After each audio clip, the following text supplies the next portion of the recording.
오늘 우리에게 주시는 하나님 말씀은 창세기 30장 14절에서 24절 말씀입니다.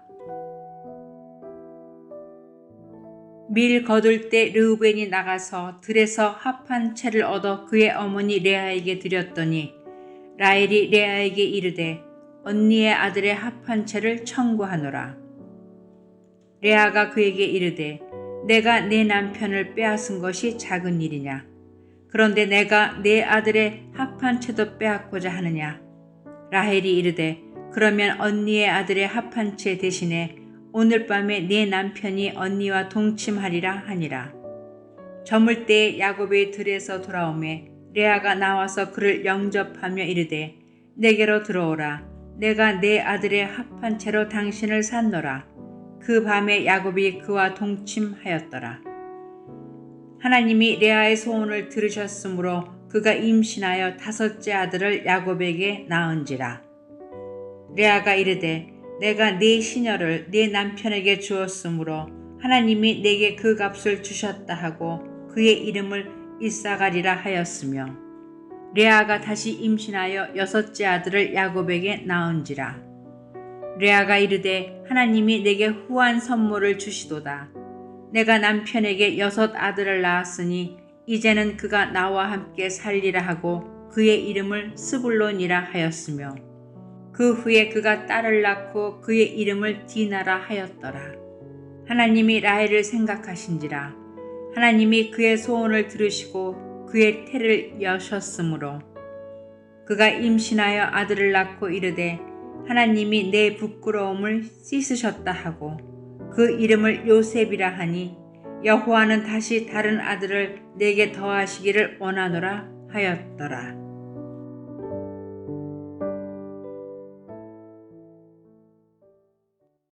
거룩한 주일입니다. 오늘도 주 앞에 나오신 여러분 모두에게 하나님의 은혜와 사랑이 함께 하시기를 예수님의 이름으로 축원합니다. 오늘 본문인 창세기 30장 14절에서 24절의 말씀은 앞장에 있었던 창세기 29장 31절부터 시작된 야곱의 자녀들의 출생을 기록한 내용 가운데 마지막 부분입니다. 창세기 29장 31절에서 오늘 본문의 끝인 30장 24절까지 하나님께서 야곱에게 주신 막내 베냐민을 제외한 11명의 아들들과 1명의 딸을 낳은 내용이 기록되어 있습니다. 그 중에서 오늘 본문은 레아가 마지막 낳은 2명의 아들들과 딸 디나와 그리고 라헬이 처음으로 낳은 요셉의 출생을 기록하고 있습니다. 오늘 본문의 첫 절인 창세기 30장 14절을 보겠습니다. 밀 거둘 때 르우벤이 나가서 들에서 합한 채를 얻어 그의 어머니 레아에게 드렸더니 라헬이 레아에게 이르되 언니의 아들의 합한 채를 청구하노라. 레아가 낳은 야곱의 첫 번째 아들인 르우벤이 들에서 합한 채를 발견했습니다. 그리고 그것을 어머니 레아에게 드리고 있습니다. 합한 채라고 번역된 이것은 성경 원어로 두다임이란 식물을 번역한 것입니다. 뿌리는 우리나라의 인삼처럼 사람의 2 다리 모양을 하고 있는데 예전부터 정력제다 혹은 임신 촉진제라고 알려져 있던 식물이었습니다. 이것을 우리 한글 성경이 기쁨을 함께한다는 합한과 채소를 가리키는 채자로 번역을 한 것입니다. 그 당시의 사람들은 이 식물이 그저 건강 보조식품을 떠나 아기를 갖게 만드는 미신적이고 마술적인 효력을 지녔다라고 믿었습니다. 우리가 알고 있는 대로 야곱은 처음부터 라헬을 사랑했습니다. 그런데 삼촌 라반이 야곱을 속여 신혼 첫날 밤에 라헬의 언니 레아를 침실로 들여보냈습니다. 결혼 예식에 신부가 얼굴을 가리는 문화가 있었고 불빛 없는 캄캄한 밤에 잔치로 술에 취해 있었던 야곱은 레아를 라헬로 착각을 하고 아내로 맞이했습니다. 그리고 나서 다시 7년 동안 라반을 위해서 일한다는 조건 하에 라헬과 결혼하겠다 다시 마음 먹고 마침내 14년의 노동을 거쳐 사랑하는 라헬을 아내로 맞이할 수 있었습니다. 그런데 라헬이 임신을 하지 못하는 것이었습니다. 레아가 아들 넷을 낳는 동안 라헬은 자식을 얻지 못했습니다. 이런 상황에서 임신을 하는데 신비한 약효가 있다라고 여겨지는 합한채를 레아의 첫 아들인 르우벤이 캐온 것입니다. 그러자 라헬이 합한채를 나에게 달라라며 딜을 합니다. 아이를 낳지 못하고 있는 라헬에게 아이를 낳을 수 있는 신비한 이 합한채를 달라고 하는 것은 자존심이 상하고 힘든 발걸음이었지만 그에게는 지금 지푸라기도 잡고 싶은 심정으로 이 합한채를 구하기 위해 가고 있는 것이었습니다. 야곱의 가정설을 보면 정말이지 너무나 꼬이고 꼬여서 어떻게 풀어야 할지 막막할 뿐입니다. 결코 이 가정이 해피엔드로 끝날 수 있을 것인가 라는 절망을 우리에게 줍니다. 야곱은 그 뜻이 발꿈치를 잡은 자입니다. 어머니 뱃속에서 이란성 쌍둥이로 형 에서가 먼저 나가려고 할 때 그의 발꿈치를 잡은 것에서 그 이름이 나왔습니다. 형이 장자의 명분을 팥죽 한 그릇에 팔도록 함정을 팠던 사람입니다. 아버지가 장자의 축복을 자기에게 주도록 형의 흉내를 내며 아버지를 속였던 사람입니다. 그 결과 그는 인생에서 훨씬 더 강한 삼촌 라반이라는 사기꾼을 만나게 되고, 라반은 야곱을 보기 좋게 속여서 야곱이 사랑하는 라헬을 아내로 맡기까지 처음에 7년 또 7년, 그렇게 총 14년 동안 야곱의 노동력을 착취했습니다. 원치 않게 두 아내의 남편이 된 야곱은 정말로 바람 잘 날이 없었습니다. 자녀들과 친근하지 못했고, 그 결과로 그가 11번째인 요셉을 아끼게 되자 편애라는 문제가 생겨 형제끼리 다투고 그 동생은 구덩이에 빠진 일이 벌어지게 됐습니다. 자녀 이름을 지을 때도 모두가 아내들이 그 이름을 지었는데 그 뜻은 오늘 주보에 실은 주보 4페이지에 보시면 모두가 가정의 분란을 표현하고 있는 단어들이었습니다. 레아가 첫 아들을 낳고 이름을 르우벤이라고 지었는데 그 뜻은 하나님이 나의 괴로움을 돌보셨다였습니다. 둘째를 낳고는 이름을 시몬이라고 지었는데 그 뜻은 들으시다라는 뜻으로 하나님이 내가 사랑받지 못함을 들으셨다라는 뜻이었습니다. 셋째인 레위도 연합함이란 뜻인데 이제 남편이 나와 연합할 것이다 라는 뜻으로 지은 것입니다. 이와 같이 가정의 분란이 이 자녀들의 이름에 고스란히 들어 있었던 것입니다. 야곱은 장자의 축복을 사모했습니다. 그것만큼은 매우 귀한 것이었습니다. 그러나 그것을 얻는 방법은 정당하지 않은 비겁한 방법이었고 그 결과는 너무나 처참했다는 것입니다. 야곱은 하나님의 섭리로 자신에게 장자권이 주어지는 것이 아니라 자기의 계략으로 장자권을 쟁취해야 한다라고 생각했습니다. 그리고 이러한 생각은 오늘 본문에서 라헬이 하나님의 섭리로 자녀를 낳는 것이 아니라 합한 채로 자녀를 낳게 할 수 있다라고 연결되고 있는 것입니다. 마치 야곱이 팥죽 한 그릇으로 형 에서에게 장자의 명분을 샀던 사건이 오늘 이 라헬이 언니 레아에게 합한 채를 사서 아들을 낳는 능력을 갖겠다고 하는 것과 연결되어 있는 것입니다. 이 말은 야곱이 팥죽 한 그릇으로 형 에서에게 장자의 명분을 샀기 때문에 장자가 된 것이 아님을 보여주고 있고, 라헬도 합한 채를 샀기 때문에 나중에 아들 요셉을 낳은 것이 아니라는 것을 우리에게 보여주고 있는 것입니다. 장자가 되는 것은 하나님의 은혜와 섭리였고 아들을 낳는 것도 하나님의 은혜와 섭리 때문이라는 것을 성경은 보여주고 있는 것입니다. 그러나 야곱도 라헬도 모두가 자기 방법을 이용했습니다. 라헬은 언니 레아에게 합한 채를 달라고 지금 딜을 하고 있습니다. 라헬이 합한 채를 받기 위해서 어떤 딜을 했는가 하면 수년 동안 야곱은 사실 언니 레아를 찾지를 않았습니다.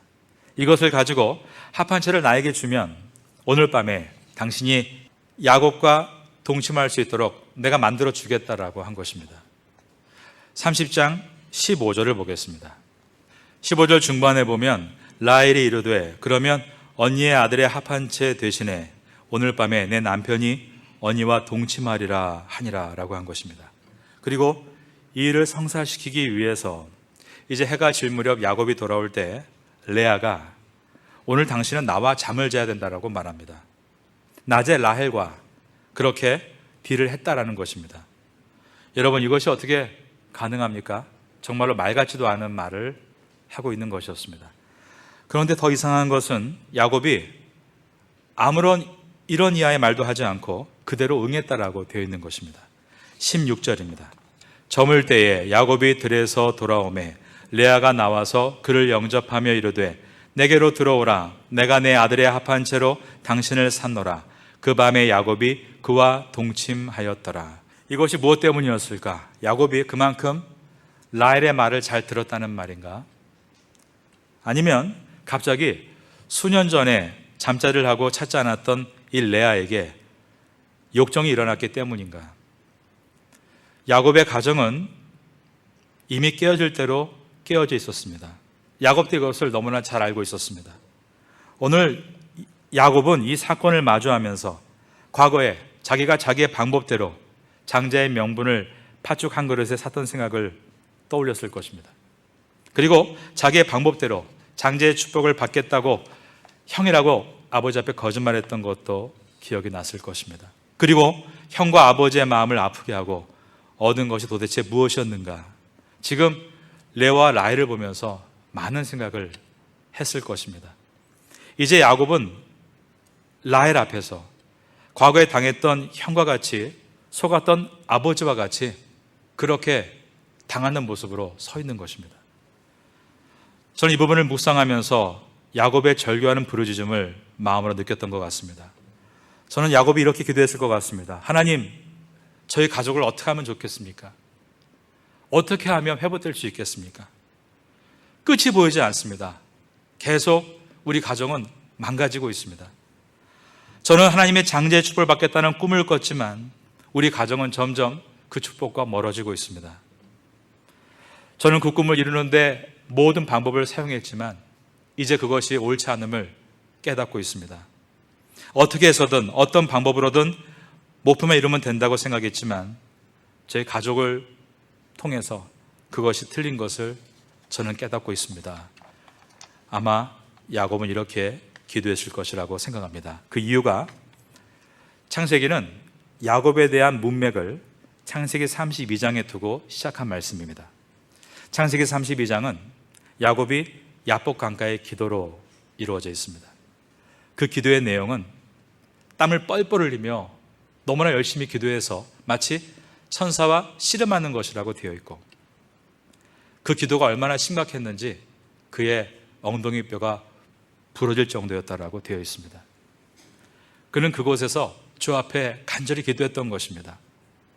지난날 형을 속였던 일, 지난날 아버지를 속이고 항상 결과를 위해서 어떠한 방법이든 상관없다고 했던 그 모든 일들에 대해서 그는 회개했던 것입니다.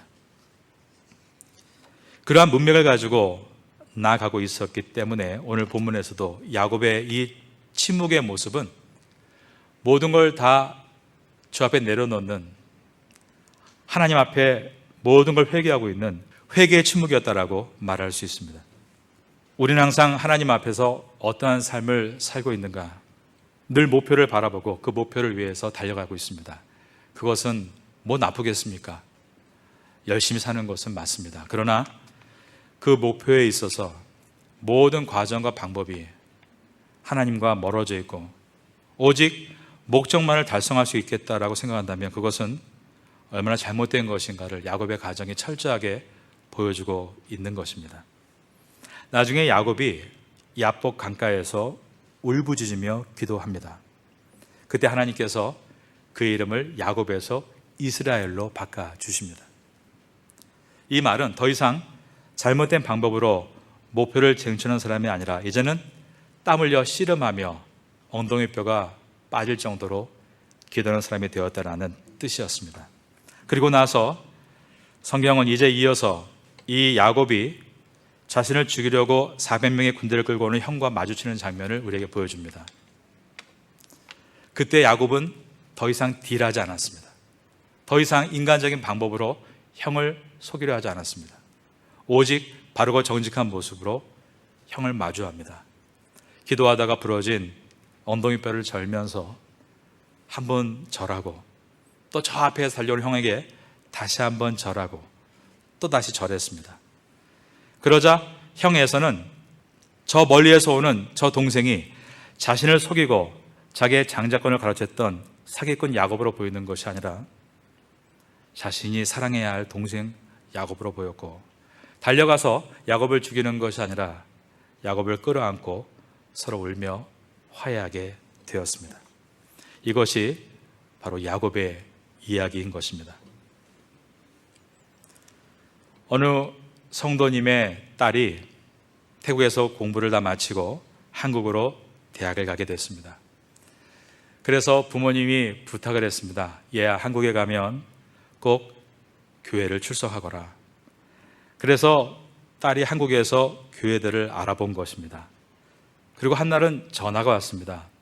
아빠, 제가 한국교회 가서 보니까 한국교회의 메시지가 저를 놀라게 해요. 한국의 교회 메시지가 예수님 믿으면 병이 낫는다고 하고요, 예수님을 잘 믿으면 돈을 많이 번다고 해요. 하지만 제 생각에는 병은 병원에 가서 치료받을 수 있고 돈은 노력해서 버는 것 아닌가요? 왜 그것을 그들은 그냥 얻으려고 하고 있죠? 요즘 젊은 사람들한테 그렇게 말하면 아무도 받아들이지 않아요 라고 말을 하는 것이었습니다. 그 말은 젊은 사람들에게 필요한 것은 합한체가 아니라 하나님이 누구신가라는 그 진리에 있다라는 것이었습니다.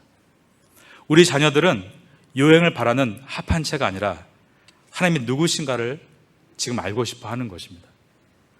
교회에 청년들이 나오지 않는다, 어린아이들이 나오지 않는다라는 것에 대해서 우리가 어떻게 해야 되는 것인가? 하나님, 우리 가정이 무너지고 있는데 어떻게 해야 되는 것입니까? 아무리 말을 해도 그 아이들이 돌아올 것 같지 않습니다. 사실 야곱의 12 아들들은 그러한 모습으로 점점 망가져가는 것처럼 보였습니다. 하지만 우리가 알고 있는 것처럼 야곱의 아들들은 훗날 이스라엘의 12지파가 되어 한 지파도 믿음을 소멸하지 않고 귀하게 쓰임받았다는 것을 우리가 알게 됩니다.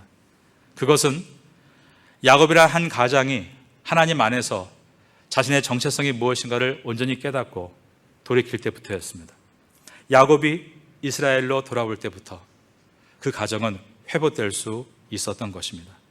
여러분의 가정이 회복될 수 없다, 그렇게 속단하지 마십시오. 가장 불가능했던 야곱의 12 아들들도 서로 회복되고 일어났던 것처럼 하나님은 못하실 것이 없는 능력의 하나님이시기 때문입니다.